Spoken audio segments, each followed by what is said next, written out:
La Couronne Mag, numéro 97, janvier 2025. Sommaire. Vue à la Couronne, automne-hiver à la Couronne. Ça se passe chez vous, toute l'actualité de votre ville. Entre vous et nous, des actions pour un meilleur cadre de vie. Focus. Reconversion des carrières Lafarge, le pari d'un écosystème durable. À votre rencontre, portrait de Fathia. Un moment d'histoire, le lavoir Fontaine et le Porsche Lafont. On participe, la vie associative de votre ville. Et si on sortait, vos rendez-vous culturels à la Tréfilerie. C'est utile et pratique. Recensement, borne interactive, à table ensemble, appel auprès Léonard Jarreau. On répond à vos questions.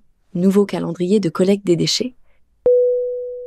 Éditorial par Jean-François Doré, maire de la Couronne. Je vous adresse mes meilleurs vœux de bonheur, de joie et de santé pour 2025.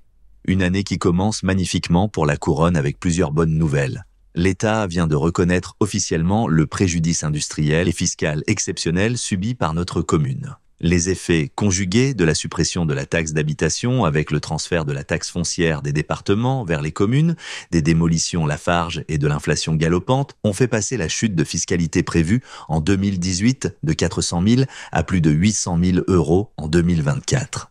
Face à cette situation, l'État et les gouvernements successifs ont entendu et répondu favorablement au long combat que j'ai mené pendant 2 ans avec l'Association des maires de France. Le décret d'application de l'article 138 de la loi de finances 2024 a été publié le 5 janvier. La Couronne va bénéficier d'une compensation financière dégressive sur 3 ans en attendant de nouvelles recettes générées par les projets en cours. C'est une grande victoire pour notre commune. La deuxième bonne nouvelle est que 124 élus du territoire ont reconnu que la reconversion de la friche Lafarge, portée depuis 4 ans par la commune de la Couronne, était un projet tourné vers l'avenir et devait vivre. Ils ont ainsi décidé que la lutte pour la création d'emplois était une priorité. Ils ont décidé de développer une nouvelle filière en matière de transition énergétique. Ils ont décidé de faire de la Couronne et de la Charente, avec le précieux soutien d'Alain Rousset, président de la région Nouvelle-Aquitaine, un pôle d'innovation industrielle à l'échelle régionale créateur de 400 emplois. Merci aux 20 élus de la majorité départementale qui ont voté pour. Les 18 élus de l'opposition derrière Jérôme Sourisseau ont voté contre. Merci aux 75 élus de Grand Angoulême qui ont voté à l'unanimité leur soutien à la ville de la Couronne. Merci à la préfecture de la Charente pour son action volontariste. Et merci aux 29 élus de la Couronne qui ont voté à l'unanimité pour l'avenir du territoire. J'en profite pour rendre hommage à tous mes collègues du conseil municipal qui, depuis le début du mandat, ont fait preuve d'une loyauté sans faille dans les débats, dans l'appropriation et l'élaboration des projets, dans la construction des différents budgets avec des choix parfois douloureux et qui, malgré tout, ont toujours voté à l'unanimité les décisions que nous avons prises en parfaite connaissance de cause des enjeux. En 2025, l'enjeu sera de maintenir les équilibres financiers en continuant à maîtriser les dépenses de fonctionnement et en priorisant les investissements d'avenir. Nous devrons aussi parvenir à entamer le plus rapidement possible une décrue du poids de la fiscalité foncière, tout en maintenant les excédents qui nous permettront par exemple de continuer à ouvrir la piscine municipale et à financer un volet routier plus conséquent. La tâche est d'ampleur pour nous élus locaux, dans un contexte national plein d'incertitudes et d'instabilité. Mais soyez assurés que nous serons dignes de votre confiance pour améliorer votre qualité de vie dans notre belle ville et assurer son avenir.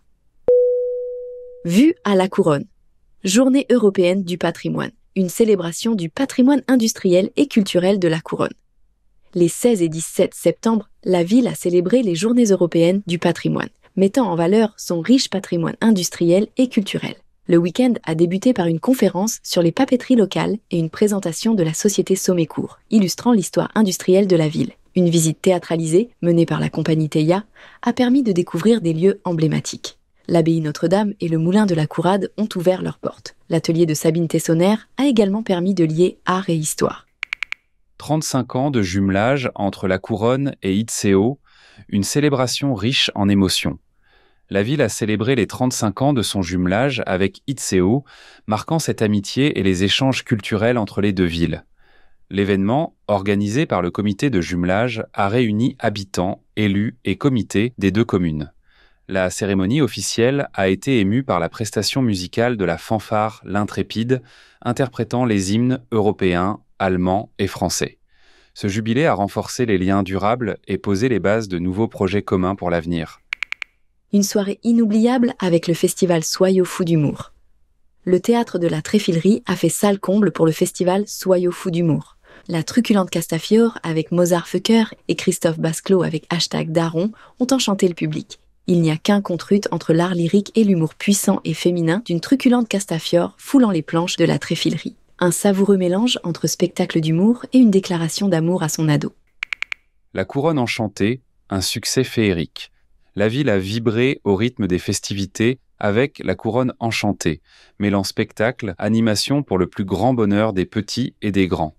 L'occasion pour les associations d'apporter dynamisme et chaleur en cœur de ville pour les fêtes de fin d'année, avec notamment la semaine commerciale, les concours de vitrines et de dessin. Un grand merci à toutes celles et à tous ceux qui ont contribué à la réussite de cet événement enchanteur. À table ensemble, un repas de qualité pour des moments d'échange. Pour célébrer la rentrée, ce repas a été partagé avec les enfants du centre de loisirs. Une occasion unique de favoriser le lien intergénérationnel sous le signe de la convivialité et du partage. Rires et discussions ont animé cette rencontre chaleureuse, renforçant les liens entre différentes générations de couronnés et couronnaises autour de savoureux plats réalisés avec des produits frais, locaux, de saison et bio. Une véritable fierté pour notre commune qui met à l'honneur une alimentation saine et durable. L'art contemporain à l'honneur, le MUMO à la Couronne. Du 16 au 18 octobre, la ville a célébré l'art contemporain avec des expositions et activités inédites. Le MUMO, musée mobile conçu par Matali Crasset, a présenté le dessin dans tous ses états sur la place du Champ de Foire.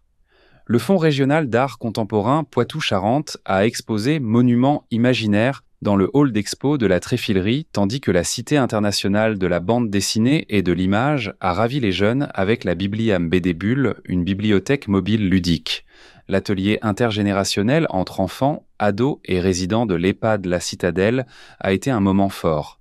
Merci aux partenaires, FRAC, CIBDI, Grand Angoulême Culture et à tout le public pour cet événement réussi. Ça se passe chez vous. Bienvenue à de nouveaux commerces et services à la Couronne. La Couronne continue d'enrichir son tissu économique avec l'arrivée de nouvelles boutiques et services qui renforcent la vitalité de votre ville. Le Moulin des Millettes, l'artisanat local à l'honneur. Chantal et Émilie, mère et fille passionnées, vous proposent une gamme de produits artisanaux 100% locaux, fabriqués avec soin depuis 1978. Pain au levain, pâtes, huile, biscuits, houmous et bien d'autres délices sont concoctés selon les saisons, perpétuant un savoir-faire unique. Retrouvez Chantal chaque mercredi sur le marché Place du Champ de Foire pour découvrir ses spécialités. Commandez également en ligne à l'adresse lemoulindemillette.fr.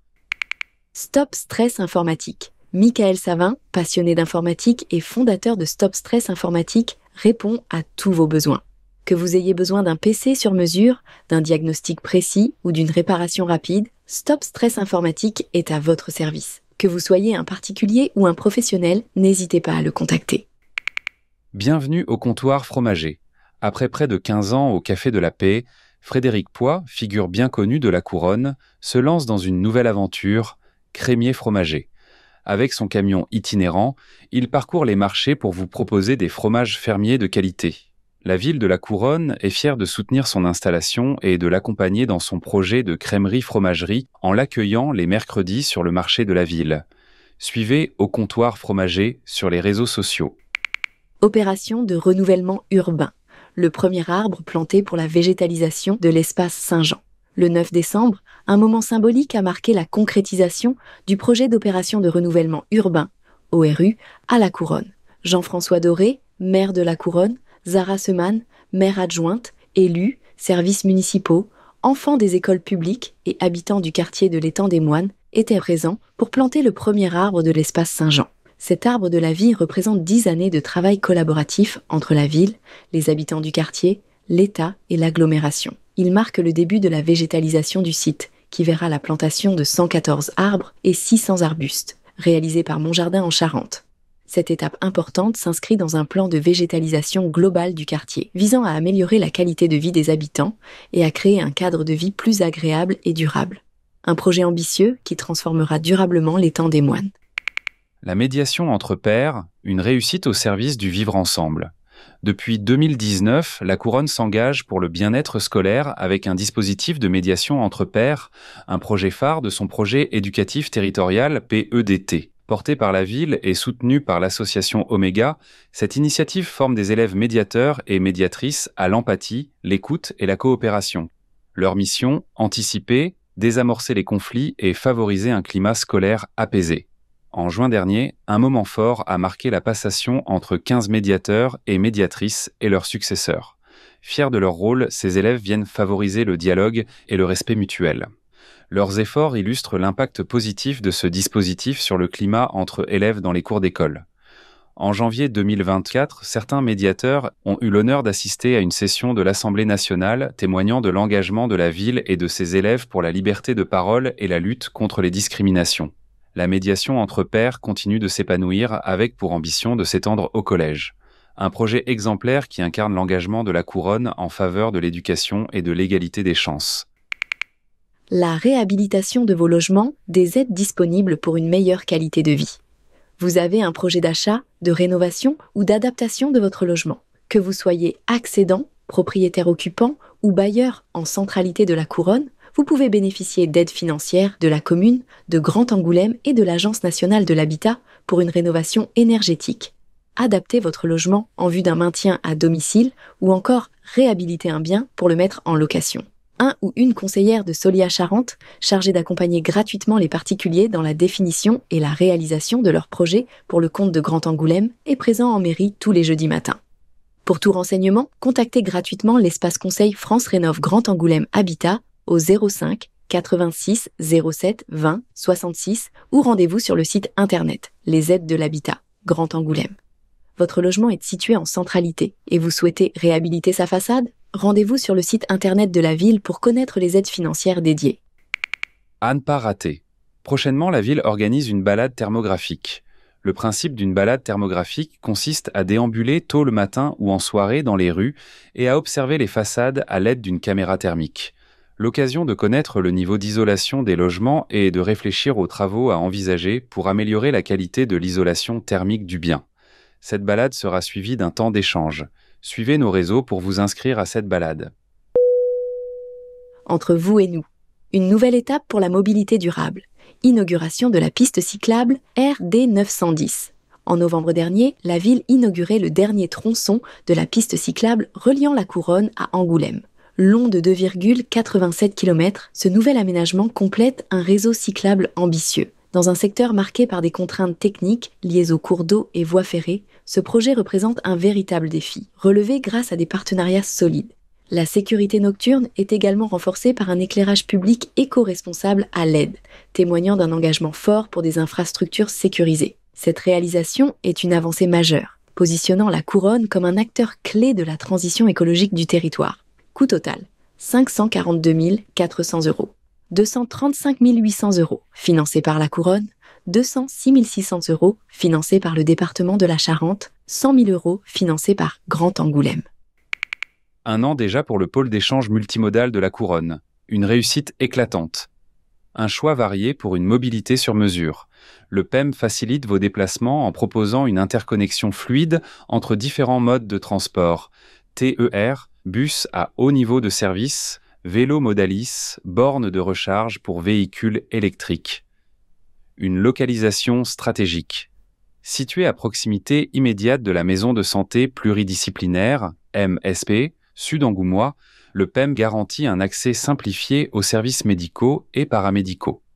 Un lien renforcé entre les quartiers. La passerelle urbaine connecte efficacement le quartier de la Contrée au centre-ville et à ses commerces de proximité, dynamisant ainsi la vie des habitants. Un engagement pour des mobilités durables. Le PEM illustre un exemple concret d'infrastructure favorisant les déplacements multimodaux. Il incarne une vision de la mobilité durable et continue de transformer les habitudes de déplacement et de renforcer l'attractivité de notre territoire. Une nouvelle chaufferie bois et un réseau de chaleur place du 14 juillet. Suite au constat d'un besoin de renouvellement de la chaudière de l'école maternelle de l'Étang des Moines et de celle du gymnase Alice Milia, une étude réalisée par le Centre régional des énergies renouvelables a mis en avant l'opportunité d'une chaufferie biomasse sur le site. Elle permettra d'alimenter la salle des fêtes, la crèche, le gymnase et l'école maternelle. Cette chaufferie produira 365 000 kWh par an, nécessaires à chauffer 3 900 mètres carrés de bâtiments publics. Coût des travaux, 935 000 €. Cofinancement. État, Agence de l'environnement et de la maîtrise de l'énergie et département de la Charente. Bilan environnemental. 101 tonnes par an de CO2 évité. Parole d'élu. Jackie Bonnet, adjoint en charge du plan d'action de résilience et d'adaptation de la ville au changement climatique. Depuis 2009, la ville de la Couronne réduit ses consommations et développe un mix énergétique, biomasse, photovoltaïque, solaire thermique, bientôt géothermie, dans un objectif de décarbonation de ses activités et de maîtrise budgétaire. Cette nouvelle chaufferie biomasse alimentera la maternelle de l'étang des Moines, le gymnase, la salle des fêtes et la crèche, bâtiments dont nous continuerons à améliorer les performances thermiques. Ensemble pour un cadre de vie durable et harmonieux. En 2024, la ville a travaillé à l'amélioration des infrastructures sportives, scolaires et des espaces publics. Ces projets, placés sous le signe de la concertation et de l'engagement citoyen, incarnent les valeurs de développement durable et de qualité de vie pour toutes et tous. Pour des infrastructures sportives modernes et éco-responsables. La rénovation du terrain de rugby Jean-Yves Caillot témoigne d'une volonté de soutenir le sport pour toutes et tous.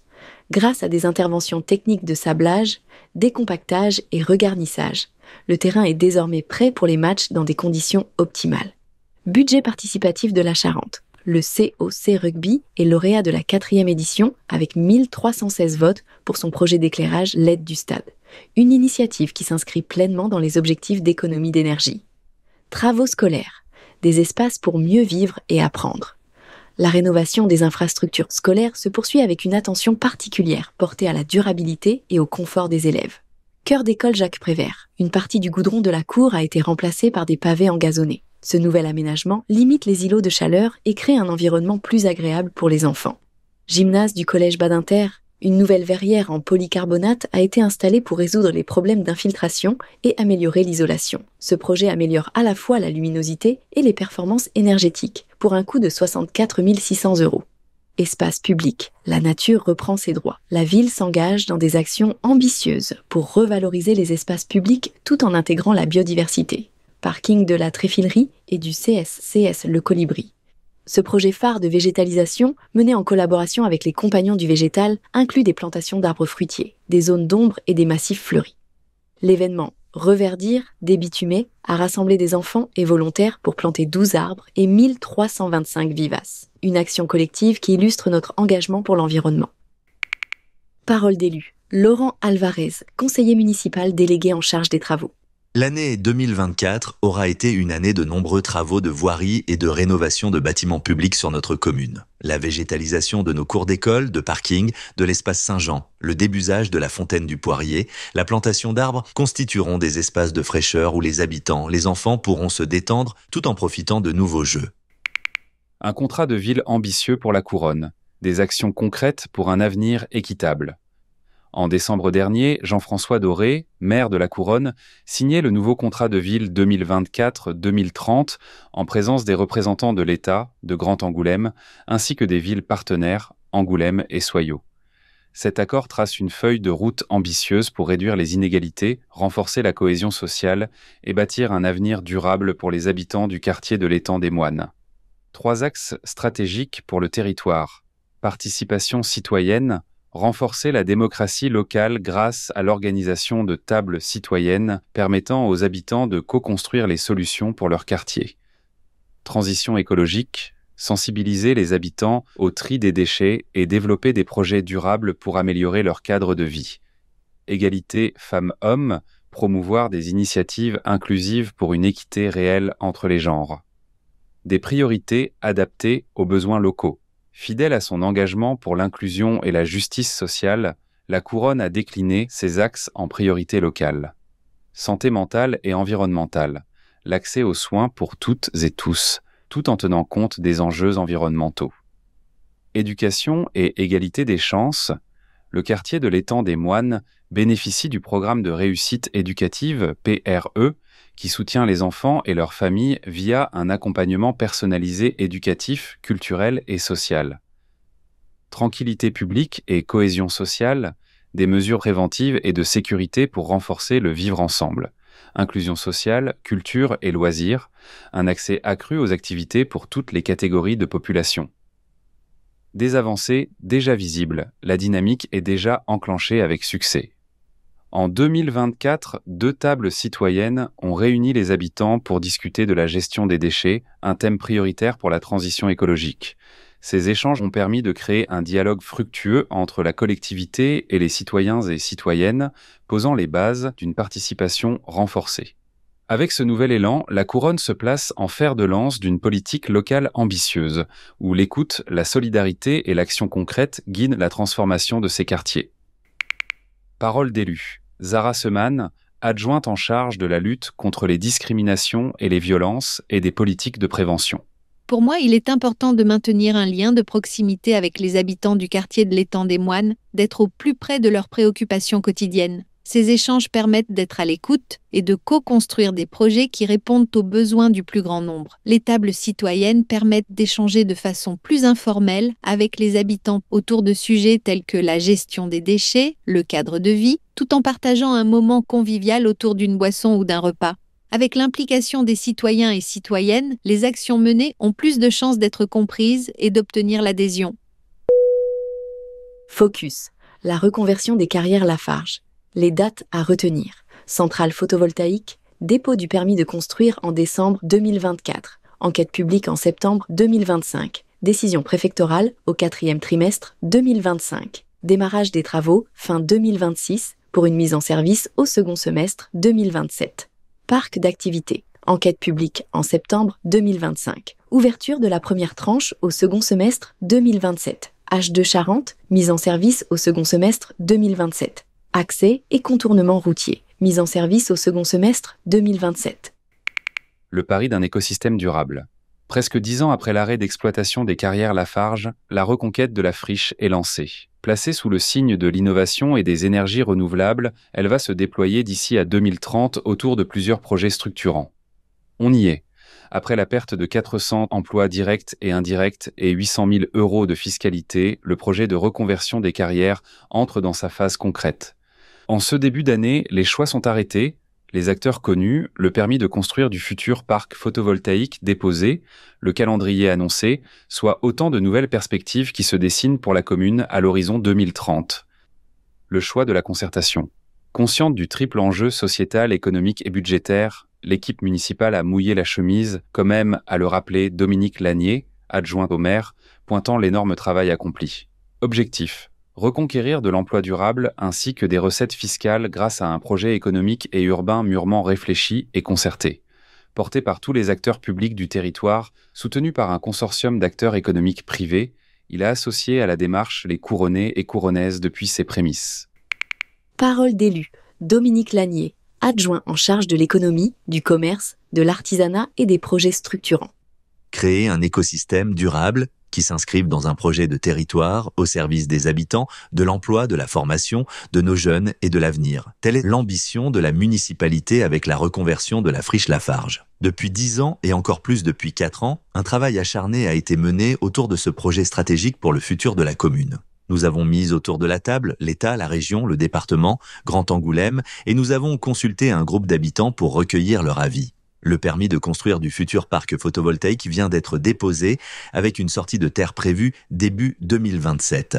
Notre grand projet autour des énergies renouvelables est lancé. Il favorisera l'installation d'activités performantes et durables sur notre commune, mais aussi le déploiement de mobilité douce, contribuant au bien-vivre de chacun et chacune et à la création d'emplois. C'est une fierté pour la Couronne d'être ainsi à la pointe de l'innovation. Ce dossier vous détaille quelques-uns des enjeux. Dès l'automne 2019, à l'initiative de la municipalité, un groupe de travail rassemblant 32 personnes habitant la commune ou y exerçant une activité professionnelle a planché sur le devenir des carrières. Au fil des semaines, réunions et échanges ont nourri la réflexion et abouti en février 2020 à une présentation de propositions en conseil municipal. Autant d'échanges qui ont orienté les choix et permis à l'équipe municipale de valider le projet actuel. Un scénario innovant. Résolument en phase avec les préoccupations environnementales, le scénario retenu pour la reconversion des carrières Lafarge, dont la commune conserve la maîtrise foncière, fait la part belle aux énergies renouvelables et à l'aménagement durable. Il prévoit le développement d'un parc d'activités bas carbone de 10 hectares, dont l'objectif est de devenir la première zone économique labellisée quartier durable Nouvelle-Aquitaine. Elle sera dédiée à l'accueil d'entreprises autour d'une zone d'accélération des énergies renouvelables, ZAENR. Par ailleurs, dès 2027, un parc photovoltaïque de 42 hectares produira 48 MW, pouvant alimenter 30 000 foyers. Il alimentera également le projet H2 Charente, porté par un consortium d'entreprises charentaises, et Innoé, et qui fait partie de l'un des 5 retenus nationalement par l'ADEME, Agence de l'environnement et de la maîtrise de l'énergie, et labellisé France 2030. L'ambition, déployer sur le site un écosystème de production et de distribution d'énergie renouvelable, photovoltaïque et hydrogène vert, à la fois pour une consommation locale, mais aussi pour soutenir la création d'activités et d'emplois. ZAENR, Quesaco. Les zones d'accélération des énergies renouvelables sont des secteurs géographiques spécifiquement identifiés pour leur potentiel énergétique. Elles concernent toutes les énergies renouvelables, photovoltaïque, solaire thermique, éolien, hydroélectricité, biogaz, géothermie. Délimitées par les communes, après consultation des habitants, elles sont créées afin d'accélérer la transition écologique à l'échelle nationale, la France souhaitant atteindre les 32% d'énergie renouvelable ENR en 2030. Les ZAENR de la Couronne vont y contribuer dès 2027 avec ce projet de parc photovoltaïque. Il ne s'agit pas de produire de l'énergie renouvelable pour produire de l'énergie, remarque Dominique Lanier, mais bien de développer de nouvelles activités, de nouveaux emplois au bénéfice d'une boucle d'autoconsommation locale et collective. Ce projet ne va pas régler tout le problème, mais c'est une composante des solutions à apporter. Par exemple, l'hydrogène va être destiné à accompagner la décarbonation de la mobilité et des contrats ont déjà été signés en ce sens. Fin de citation. Une vingtaine de partenaires charentais industriels et institutionnels se sont déjà engagés à hauteur de 44 véhicules lourds d'ici à 2028. C'est donc bien tout un écosystème qui se met en place et qui permettra également de développer des savoirs, de la formation, de l'emploi qualifié. À terme, un véritable pôle de compétences à rayonnement régional autour des énergies renouvelables et de l'hydrogène se dessine et la Couronne en sera une des têtes de pont. Repenser la ville durablement. Cette reconquête de la friche Lafarge ne se limite pas au site des carrières. Elle a un effet d'accélérateur sur la réflexion globale d'aménagement de la commune. La municipalité mène de front d'autres projets ambitieux, tels la valorisation d'espaces naturels et patrimoniaux situés à proximité immédiate de la friche, avec l'objectif de la connecter harmonieusement au centre-ville.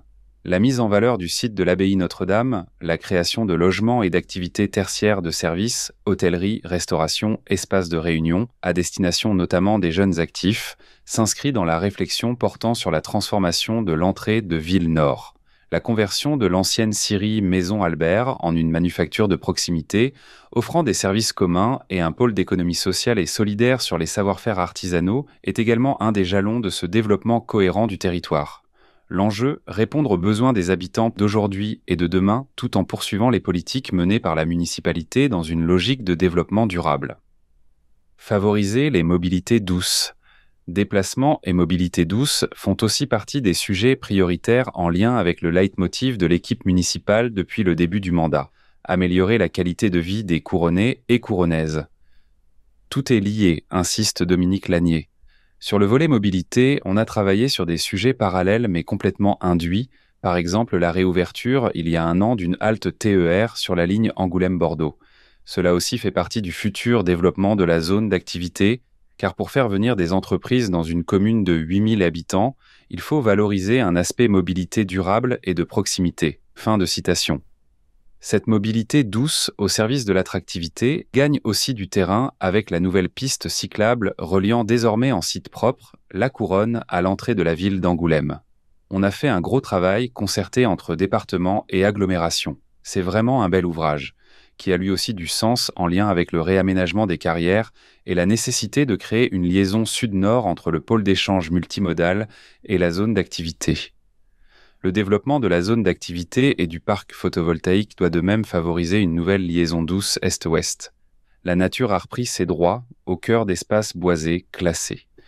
La reconversion du site Lafarge va permettre leur préservation, leur mise en valeur, des qualités de cheminement et de nouvelles promenades dont profiteront les Couronnais et Couronnaises, projette l'équipe municipale de la Couronne. Contournement routier en vue. Le désenclavement de la friche Lafarge est un enjeu majeur, une condition indispensable au développement de la zone d'activité et de H de Charente. Actuellement, l'accès se fait en voie unique, non adaptée, donc aucune valorisation n'est possible. Le projet de création d'une nouvelle voie a été validé par le département, Grand Angoulême, l'État, la commune. Soit une voie traversante de la route de Bordeaux à la route de Veuille, qui nécessitera un nouvel ouvrage pour le passage sur la voie de chemin de fer. Cela permettra de soulager le flux routier dans le centre-ville. Suppression des flux traversants de la route de Veuille vers la rue Léonard Jarreau et du passage dangereux sous la voie SNCF rue Pasteur. À votre rencontre. Fatia, une voix engagée pour le quartier de l'Étang des Moines. Depuis combien de temps habitez-vous dans le quartier de l'Étang des Moines et comment décririez-vous votre vie avant le projet de rénovation ? Je vis dans le quartier de l'Étang des Moines depuis avril 2009. Je suis arrivée directement du Maroc. Mon intégration a été compliquée au départ. Je ne connaissais personne et j'avais beaucoup d'appréhension sur la ville. Je me sentais isolée et les opportunités de rencontre étaient rares. Les choses ont changé quand j'ai commencé à fréquenter le centre socio-culturel où j'ai rencontré des personnes qui m'ont aidée à m'intégrer petit à petit. Que pensez-vous des changements apportés par le projet de renouvellement urbain, notamment les nouveaux aménagements de l'espace Saint-Jean ? Les changements sont très positifs. Avec l'aménagement de l'espace Saint-Jean, les enfants disposeront d'un lieu sécurisé pour pratiquer leurs loisirs et les habitants auront un endroit calme avec des espaces verts pour se retrouver. Ces transformations améliorent notre cadre de vie et créent un véritable sentiment de renouveau. Avez-vous participé ou été informé des étapes de concertation ? Comment avez-vous vécu cette implication ? Oui, j'ai été informée à chaque étape du projet par la mairie et j'ai participé activement aux concertations. Nous avons pu partager nos idées et échanger sur le sujet.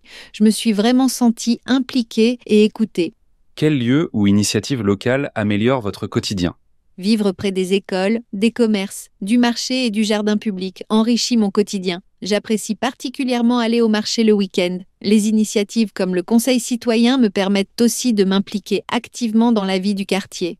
Je participe souvent à des activités culturelles, notamment à la tréfilerie. J'ai également participé à divers ateliers à la Couronne, comme le théâtre ou des activités manuelles destinées aux femmes isolées. Ces moments sont essentiels pour tisser des liens. La végétalisation de l'espace Saint-Jean a-t-elle un impact sur votre perception du quartier et votre quotidien ? Absolument. La végétalisation apporte une véritable transformation. Elle crée un cadre plus tranquille.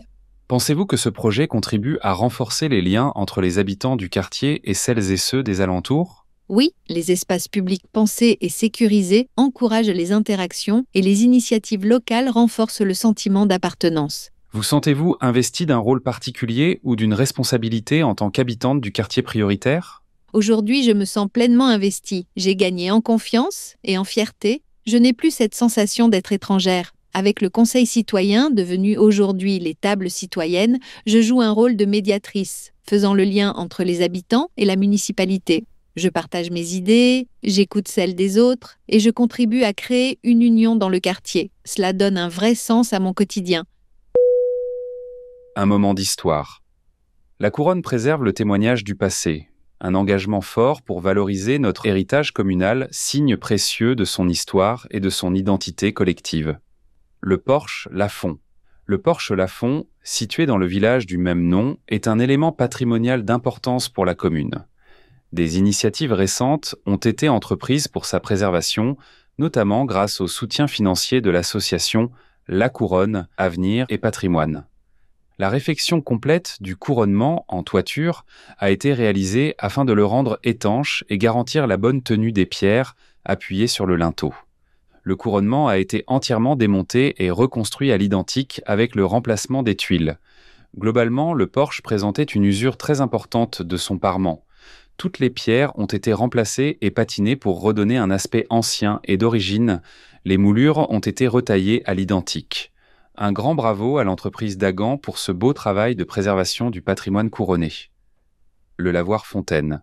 L'histoire du lavoir de l'abbaye de la Couronne est étroitement liée à son emplacement et à son utilité. Situé en bordure de la rue Léonard Jarreau, presque en face de l'abbaye Notre-Dame, ce lavoir couvert servait de lieu essentiel pour les activités domestiques, notamment le lavage du linge, au cœur de la vie quotidienne des couronnaises de l'époque. Construit au-dessus du lit de la Charreau, son bassin recueille une eau abondante, alimentant les besoins des lavandières. Son architecture simple et fonctionnelle, avec une toiture à 2 pans soutenue par 6 piliers en pierre de taille et couverte de tuiles plates, reflète une volonté d'allier praticité et durabilité. L'allée cimentée qui l'entoure témoigne d'une adaptation au fil des décennies pour faciliter son accès. Ce lavoir, témoin du passé rural et artisanal de la région, illustre l'importance des infrastructures communautaires dans l'organisation des villages et dans la préservation des traditions. La Couronne, Avenir et Patrimoine et Grand Angoulême ont apporté leur soutien financier à la restauration de ce patrimoine vernaculaire. On participe. En janvier, dimanche 26 janvier à 15h, Le Dindon de Georges Feydeau.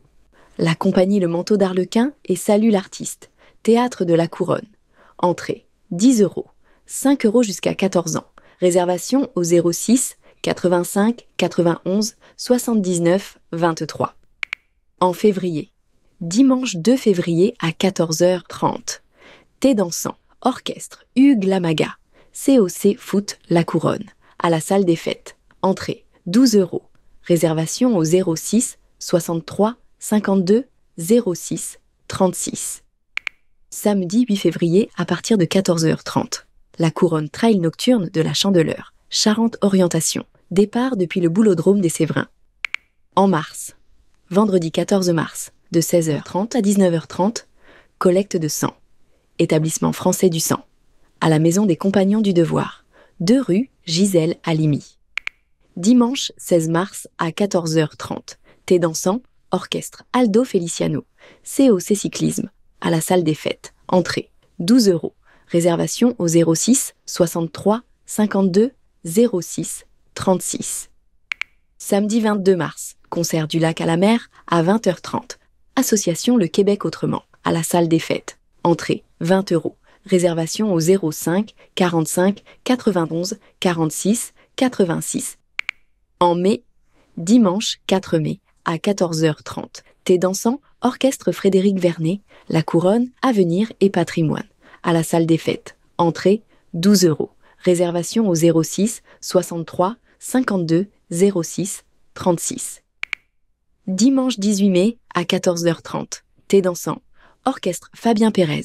La Couronne, Grand Angoulême Judo, à la salle des fêtes. Entrée, 12 €. Réservation au 06 63 52 06 36. Vos dons sont essentiels. Rendez-vous en 2025 pour les collectes mobiles de sang, les 14 mars et 30 juillet à La Couronne, les 23 mai et 3 octobre à Veuille et Gigé. Et si on sortait ? En janvier, Expo, du 7 janvier au 3 juillet, en partenariat avec la médiathèque départementale de la Charente, module vinyle à la médiathèque. Lecture au coin du feu, les 24 et 25 janvier, la nuit de la lecture, contes et légendes, à l'abbaye Notre-Dame. Expo, du 30 janvier au 14 février, Charbes, l'exposition, à la Tréfilerie. En février, Expo, du 28 février au 1er avril, les ailes des Jeux, au hall d'Expo. En mars, événement, du 1er au 15 mars, quinzaine de l'égalité, à la Tréfilerie. Rencontre, le 8 mars, rencontre auteurs et autrices, à la médiathèque. Cinéma, le 8 mars, à 18h, conférences et projections, au théâtre. Poésie, du 11 au 27 mars, printemps des poètes. Lecture, le 12 mars, à 10h, bébé lecteur, à la médiathèque. Concert, le 15 mars, à 19h, Maria Callas, Conservatoire Sainte, Grand Cognac, Grand Angoulême, au théâtre.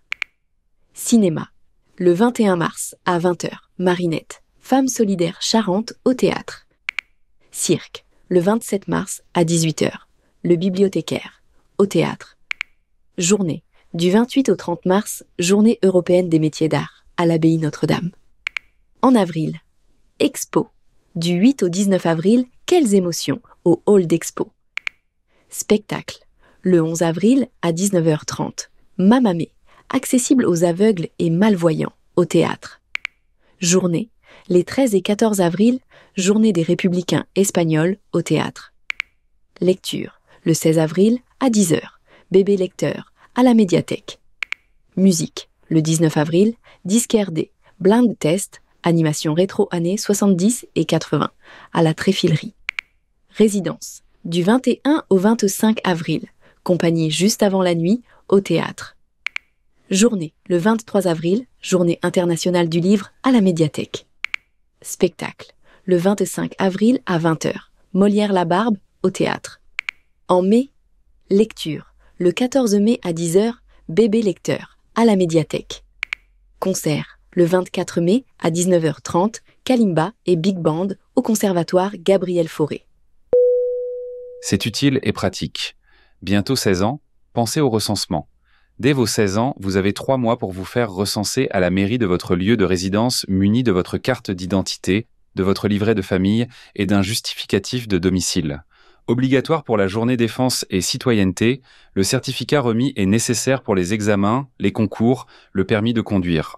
Même avec le service national universel, le recensement est indispensable. À table ensemble, un rendez-vous convivial pour les seniors. Vous avez plus de 60 ans et résidez à la Couronne ? Le CCAS de la Couronne vous propose de participer au repas, à table ensemble. Chaque deuxième mercredi du mois, au restaurant scolaire, partagez un moment chaleureux et convivial autour d'un délicieux repas préparé à partir de produits frais, de saison, en circuit court et bio. Réservez dès maintenant par téléphone au 05 45 67 28 11 ou par mail à l'adresse social@lacouronne.fr. Une borne interactive à la mairie. Dans le hall, une borne interactive vous permet d'accéder rapidement aux informations légales, autorisations d'urbanisme, compte rendu des conseils municipaux, arrêtés préfectoraux, au site internet de la ville, à la brochure de la saison culturelle 2024-2025, à la Couronne Mag, consultez le dernier numéro. Un outil simple et pratique pour rester informé et connecté à votre ville. Appel au prêt. En 2026, la ville de la Couronne célébrera les 100 ans de la disparition de Léonard Jarreau en organisant une grande exposition collective. Nous lançons un appel au prêt pour collecter des pièces de cet artiste peintre. Tableaux, croquis, dessins, lettres, documents divers. Contact Audrey Henry au 06 73 13 24 51. On répond à vos questions. Y a-t-il des changements concernant la collecte des bacs et sacs jaunes et des biodéchets ? Concernant la collecte des bacs et sacs jaunes, emballage et papier, rien ne change. La fréquence et le jour de collecte restent les mêmes. Pour rappel, les biodéchets ne doivent plus être déposés dans les bacs noirs, mais dans les bornes de collecte biodéchets ou dans les composteurs collectifs. Un doute, une question ? Votre nouveau calendrier de collecte est disponible sur le site internet ppmv.grandangoulême.fr, rubrique « Quand sortir ma poubelle ». En quoi consiste le nouveau calendrier de collecte 2025 dans ma commune ? Depuis le 6 janvier 2025, la collecte des bacs et sacs noirs se fait une fois tous les 15 jours, le mardi matin. La présentation du conteneur doit se faire la veille au soir. Des cas particuliers concernent certaines limites de communes et le centre-ville, où la fréquence et les jours de collecte varient. Cas particulier 1, limite de commune. La route de Barbarie, le chemin de la Tourette, la rue des Petits Champs, la rue des Buis ainsi qu'une portion de la route de Libourne seront collectés avec la tournée de Veuil et Gigé le lundi matin. La collecte aura lieu le lundi 6 janvier matin, à partir de 5h, présentation la veille au soir, puis le lundi 20 janvier matin, et ainsi de suite tous les 15 jours. Cas particulier 2, limite de commune. La route du Grand Girac, la route du Pont Valteau et la route de Saint-Michel seront collectées le mercredi matin. La collecte aura lieu le mercredi 8 janvier matin, à partir de 5h, présentation la veille au soir, puis le mercredi 22 janvier matin, et ainsi de suite tous les 15 jours. Cas particulier 3, le centre-bourg. En raison de la densité d'habitation et de la difficulté de présentation et de stockage des déchets, les voies suivantes sont collectées une fois par semaine, le mardi matin. Avenue de l'Étang des Moines, rue de Quières, du numéro 1 au 23 et du numéro 2 au 24 jusqu'à l'avenue des Sablons, rue Boileau, rue Alfred de Vigny, place du 14 juillet, rue Victor Hugo, chemin et passage, puis Brandé, cité Lafarge, allée des Sports jusqu'à l'intersection de la rue du Stade, du numéro 1 au 17 et du numéro 2 au 24, rue de la Libération jusqu'à l'avenue de la Gare, du numéro 1 au 17 et du numéro 2 au 40, rue du Champ de Foire, impasse du Marais, impasse Maurice Genevoix, impasse Albert Camus, rue du 19 mars 1962, rue de l'Union, chemin de la Procession, place et Venelle du Fourbanal, place des Volontaires de l'an 2, place de l'Hôtel de Ville, rue et impasse Pasteur, une partie de l'avenue de la Gare, de l'allée des Sports jusqu'à la rue de la Libération, du numéro 2 au 10. Les grands axes. La route de Bordeaux est toujours collectée le soir, une fois par semaine sans changement de jour. Posez-nous vos questions sur communication@lacouronne.fr.